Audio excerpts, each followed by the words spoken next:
Yeah, so in the PBS documentary that we were talking about, the teacher actually noticed a difference in test scores between the sort of the upper group, the blue-eyed versus the brown-eyed.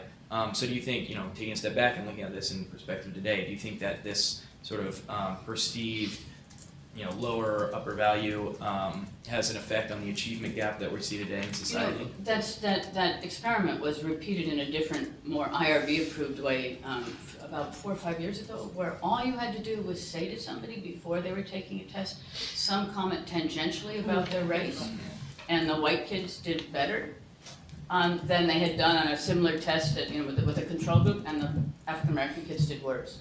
Just by making a seemingly scattered comment, a non-racist scattered comment, just reminding people that race is an issue. So I think we don't, I think what we know is that it deeply influences us in ways we don't know. That it's so profound, and this is what attention blindness is. This is the cultural dimension of attention blindness. When we have certain values that we're absorbing from the time we're born, we don't see them anymore. That's that phrase that we've used in here before, where we talk about being reflexive about our reflective about our reflexes.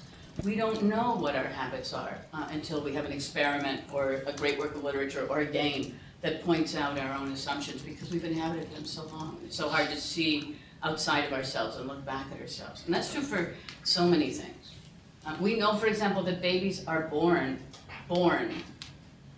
being able to tell the smells that are their culture smells versus other culture smells, because you have olfactory nerves at around about the 7th month of gestation as a fetus.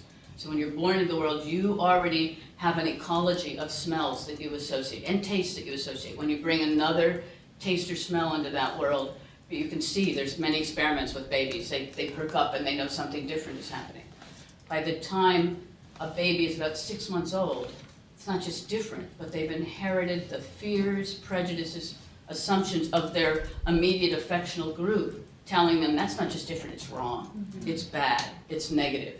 If there's a nanny from a different race who embodies those smells, there's often a ambivalence, and there's especially around the age of 2, there's a kind of a split perspective where the child has to try to figure out, wow, how does this category work? Because I've got this category that the world around me is saying is a bad category, but this person I love so much, my nanny, is in that category. And sometimes kids will go through a period where they confuse it, and if you ask a 2-year-old the race of their nanny, if it's a different race, they'll switch it. And what they're really doing is saying, I want this nanny to have the value that the other people around me put on that race. Right. It's pretty poignant to see these things. With iPads, we get much more insight into the ideology of children and what babies are absorbing, because we have an interface that allows that. It's kind of scary and sad to see how early children are absorbing the prejudices of their society. And if you've been doing it since you're 6 months old or 2 years old, how do you know at age 20 what prejudices you inhabit?